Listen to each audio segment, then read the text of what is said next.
안녕하세요. 모두가 사는 교회 올리브교회 박종범 목사입니다.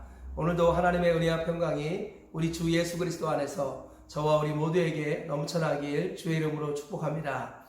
오늘은 잠언 9장 1절에서 8절 말씀에 근거해서 지혜 대신 예수 그리스도의 초청이라는 제목으로 하나님 말씀을 전하도록 하겠습니다. 오늘 본문 말씀은 지혜가 어리석은 자를 초청하고 있다라고 말씀하고 있습니다.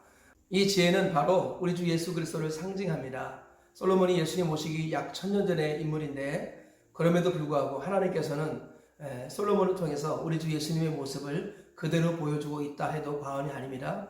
오늘 본문 말씀은 지혜 되신 예수 그리스도께서 우리를 변함없이 초청하고 계시다라는 것을 보여주는 아주 귀한 말씀이라고 할 수 있겠습니다.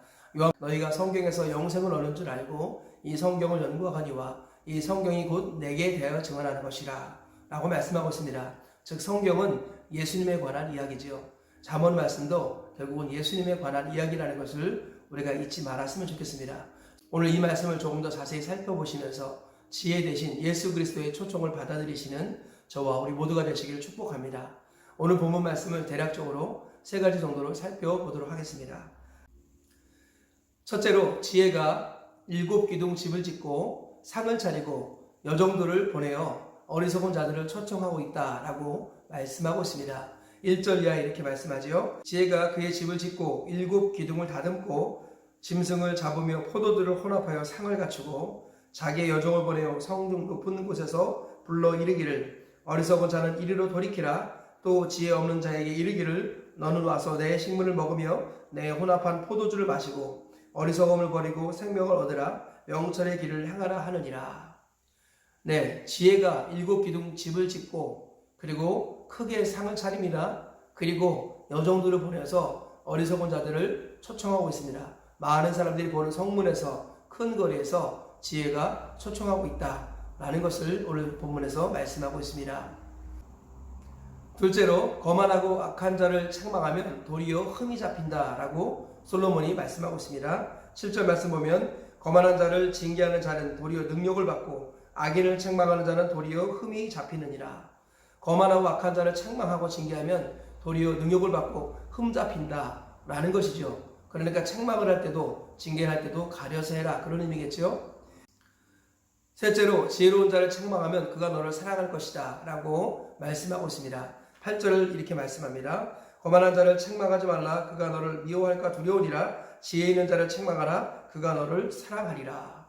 네, 책망을 할 때도 거만한 자를 책망하면 미움을 받고 오히려 지혜로운 자를 책망하면 사랑을 받는다라는 것을 말씀하고 있습니다. 솔로몬이 어리석은 자를 초청하고 있다라고 했는데 여기서 또 지혜로운 자를 책망하라 그랬죠. 어리석은 자라는 것은 복음을 모르는 사람이고 여기서 지혜로운 사람이라는 것은 복음을 모르지만 들을 귀가 있는 사람을 의미한다. 이렇게 보면 되겠습니다.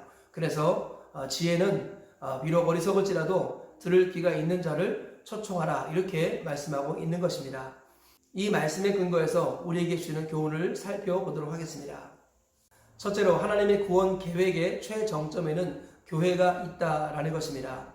오늘 솔로몬은 지혜를 의인화시키고 있는데요. 성경 전체적으로 보고 또 예수님의 말씀을 보면은 이 지혜는 결국 예수 그리스도를 상징한다고 보는 것이 자명합니다. 지혜는 바로 우리 주 예수 그리스도를 상징하는 것이죠. 어제 말씀드렸습니다만 하나님의 모든 지혜, 그 지혜와 지식은 예수 그리스도 안에 담겨 있고요. 예수님은 하나님의 지혜다 라고 성경이 말씀하고 있지 않습니까? 그러므로 이 지혜는 예수님이고요. 예수님께서 7기둥 집을 세웠다 이렇게 표현합니다. 그래서 7기둥 집이라는 것은 바로 교회를 말하는 것이죠. 교회는 흔들리지 않은 7개의 기둥으로 세워진 견고한 하나님의 집입니다. 그리고 이 교회를 세우신 후에 주님께서는 상을 차리셨습니다. 짐승을 잡고 포도주를 차립니다. 그래서 이 상을 차리고 먹을 걸 준비했죠. 이것이 무엇입니까? 하나님의 말씀입니다. 예수님의 말씀 우리 영혼의 양식이지요. 예수님의 살과 피를 먹고 마시는 것은 하나님 말씀을 먹고 마시는 것과 똑같습니다. 그래서 우리 주님께서는 말씀의 상을 차리시고 그리고 그의 여종을 보내어서 어리석은 자를 초청한다 이렇게 표현하십니다. 이 그의 여종이라는 것은 주의 종 사역자를 말하는 것이죠. 하나님께서는 주의 종 사역자, 특별히 신랑 되신 예수 그리스도의 신부된 자로서의 사역자, 그래서 여종이라 표현했습니다. 주의 종 사역자를 보내셔서 어리석은 자들을 초청하고 있다. 즉 우리 주님께서는 마태복음 11장 28절 말씀처럼 수고하고 무거운 짐진 자들아 다 내게로 오라 내가 너희를 쉬게 하리라. 주님께서 이렇게 많은 사람들을 초청하셨듯이 구약에서도 지혜를 통해서 우리 주님께서 우리를 초청하고 계시다라고 말씀하시는 것입니다. 여기서 강조하고 싶은 것은 바로 집이라는 것이 교회입니다. 우리 주님께서는 7기둥 집을 세우시고 그리고 그 집 안에서 음식을 차리시고 말씀을 준비하시고 사역자들을 통해서 영혼들을 초청하여 그 집에 들이신다라는 것입니다. 신약적으로 말하면 우리 주님께서 자기 피로 교회를 세우시고 음부의 권세가 이기지 못하는 교회를 통하여서 허다한 영혼들을 구원하신다는 그런 말씀이라는 것입니다. 하나님의 모든 구원 계획의 최정점에는 교회가 있습니다. 그래서 에베소서는 교회를 그리스도의 몸이다 라고 말하고 골로새서는 그리스도는 몸된 교회의 머리다 라고 표현하고 있습니다. 하나님은 교회를 사랑하시고 교회를 위하여 자기 아들을 아끼지 않으셨습니다. 그리고 교회는 7기둥으로 세워져 있습니다. 교회는 결코 흔들리지 않습니다. 마태복음을 보니까 주님께서 베드로의 고백을 통하여 말씀하시기를 내가 이 반석 위에 내 교회를 세우리니 음부의 권세가 이기지 못하리라. 교회는 음부의 권세가 이기지 못하는 7기둥으로 세워진 하나님의 집이다 라는 것입니다. 그리고 그 교회를 이끌고 섬기는 주의종 사역자를 통해서 하나님 말씀의 양식들을 수많은 사람들에게 공급하고 계시다라는 것입니다. 그러므로 우리가 이 사실을 잊지 말아야겠습니다. 하나님이 자기 피로 사신 교회를 사랑하고 섬기고 교회 중심으로 살아가는 것, 이것은 하나님의 구원 계획에 동참하는 가장 바르고 확실한 길이다라는 것입니다. 우리가 교회와 함께 가지 않으면 하나님과 함께 가지 않는 것입니다. 교회의 스케줄이 나의 스케줄 되지 않으면 나의 스케줄은 하나님과 상관이 없는 것입니다. 우리 주님께서는 교회를 중심으로 살아갈 때 가정이 교회가 되고 개인이 교회가 된다라고 말씀하십니다. 오늘날 많은 가정이 깨어지는 이유는 그 가정이 교회를 중심으로 살지 않기 때문입니다. 그래서 허울뿐인 신앙을 가지고 살다가 깨어지는 가정이 얼마나 많은지 모르겠습니다. 우리 주님께서는 가정이 교회가 되어야 하는데 그러기 위해서는 음부의 권세가 이기지 못하는 주님의 몸된 교회를 중심으로 가정이 돌아가야 한다라고 말씀합니다. 개인으로가 이 원리를 깨달으시고 하나님의 구원 계획의 최정점에는 교회가 있음을 잊지 말고 교회를 중심으로 살아가는 개인과 가정 되어서 흔들리지 않은 하나님의 집에 가족이 되시길 주님의 이름으로 축복합니다. 둘째로 복음을 모르는 모든 사람들을 초청해야 한다는 것입니다. 오늘 본문에서는 지혜 되신 예수 그리스도께서 교회를 세우시고 그곳의 모든 영혼들, 어리석은 영혼들 초청하신다고 말씀하고 있습니다.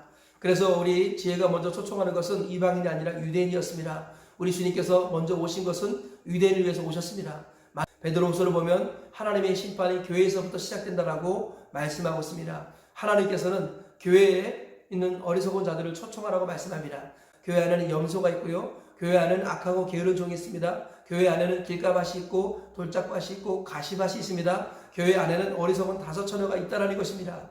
그래서 우리 주님께서는 제일 먼저 교회를 돌아보라고 말씀합니다. 교회 안에서 복음을 알지 못하는 어리석은 자들을 먼저 초청하라고 말씀합니다.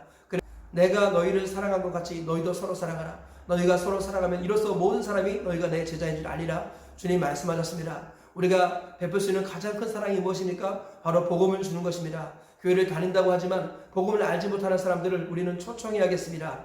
예배만 한 번 드리고 그리고 나머지 삶을 자기 마음대로 살아가는 것, 절대 복음을 아는 모습이 아니라는 것입니다. 복음은 나의 전 인격을 드리고 전 인생을 드리게끔 우리를 이끌어 가십니다. 하나님께서는 복음으로 초청하라고 말씀하시고 우리 교회 안에서부터 초청하라고 말씀합니다. 그리고 교회 안에 견고한 그리스도인의 일꾼들로 세워지고 그 다음에 그 교회가 제사장이 되고 영적 텃밭이 되어서 땅끝까지 가야 한다고 주님은 말씀하고 계시는 것입니다. 코로나19로 교회가 점점 약해져 가고 있습니다. 모이는 것이 점점 약해져 가고 있고 비대면을 강화한다고 하지만 소그룹은 더욱더 약화되고 있습니다. 우리가 강화해야 할 것은 비대면이 아니라 소그룹입니다. 어떤 박해나 어떤 위기가 있더라도 가정에서 드리는 예배를 박해할 것은 없습니다. 하나님께서는 초대교회를 돌아가라고 말씀합니다. 주일에는 성전에서 예배당에서 모여 예배를 드리고 주중에는 가정에서 모여서 예배를 드리는 대그룹과 소그룹의 균형 있는 건강한 교회를 이루는 것, 이것을 하나님이 기뻐하십니다. 이 사실을 다시 한번 기억하시면서 주변에 있는 복음을 잘 알지 못하는, 예수님을 전인격적으로 알지 못하는 모든 사람들을 초청하시는 하나님의 사람들 되시길 주님의 이름으로 축복합니다. 셋째로 들을 귀 있는 자에게 집중할 때 열매가 있다라는 것입니다. 우리 주님께서는 거만하고 악한 자를 책망하지 말라, 능욕을 받고 오히려 해를 당할 것이라고 말씀합니다. 우리 주님은 지혜로운 자를 책망하라 이렇게 말씀하십니다. 즉 들을 귀 있는 자에게 우선을 두라라는 것입니다. 예수님께서도 이 도시에서 너희를 핍박하고는 저 도시로 옮기라고 주님이 말씀하셨습니다. 일부러 핍박받는 곳을 찾아갈 필요는 없습니다. 주님께서는 먼저 복음을 들기 있는 자를 찾아 나서라고 말씀하는 것입니다. 사도 바울이 가는 곳에 우리 주님께서는 복음을 들을 기 있는 자를 준비해 놓으셨습니다. 루디아가 그런 사람이었습니다. 그리고 회당장 소스데네나 야손 이런 사람들, 프리스길라, 아굴라, 디모데, 디도 그저 이런 사람들이 바로 들을 기 있는 사람들이었습니다. 사도 바울이 에베소에서 복음을 전하는데 회당에서 복음을 전했는데 많은 유대인들이 박해 있습니다. 그래서 사도 바울은 말씀을 듣는 제자들을 따로 세우고 두란노 서원에서 그들에게 2년 동안 하나님의 말씀을 가르쳤죠. 그래서 에베소 전 지역에 복음이 전파되는 놀라운 일들이 일어나게 되었다고 성경은 말씀하고 있습니다. 들을 게 있는 자에게 먼저 집중할 때 하나님께서는 더 큰 열매를 주신다는 것을 우리가 잊지 말아야겠습니다. 말씀의 결론을 맺겠습니다. 지혜 대신 예수 그리스도께서 일곱 기둥 집을 세우고 죄종 사역자들을 통하여서 지금 어리석은 자들을 초청하고 계시다고 말씀하고 있습니다. 이 말씀을 통해서 우리가 얻을 수 있는 세 가지 교훈을 발견했습니다. 첫째로 하나님의 모든 구원 계획의 최정점에는 교회가 있다는 것입니다. 교회를 중심으로 살아가고 교회와 함께 살아가는 것, 그것이 바로 하나님과 함께 사는 것이고 음부의 권세가 이기지 못하는 길을 걷는 길이다라는 것입니다. 둘째로 복음을 모르는 모든 사람들이 초청 대상자다라는 것입니다. 우리가 교회를 든든히 세우고 교회 안에 있는 복음을 모르는 사람들에게 복음을 전할 수 있는 우리 모두가 되시기를 축복합니다. 셋째로 들을 기 있는 자에게 먼저 집중할 때 더 많은 열매가 있다는 것입니다. 우리 주님께서는 모든 사람에게 복음을 전하되 들을 기 있는 자에게 집중하라고 말씀하시고 바울이 그렇게 했을 때 견고한 주님의 일꾼과 제자들이 세워졌다는 것을 기억해야겠습니다. 오늘 이 세 가지 말씀을 기억하시면서 평생 이 말씀 따라 순종하며 사셔서 주께서 필요로 사신 견고한 교회의 일꾼이 되시고 그 일꾼을 많이 세우시는 주님의 참된 제자가 되시기를 주의 이름으로 축복합니다.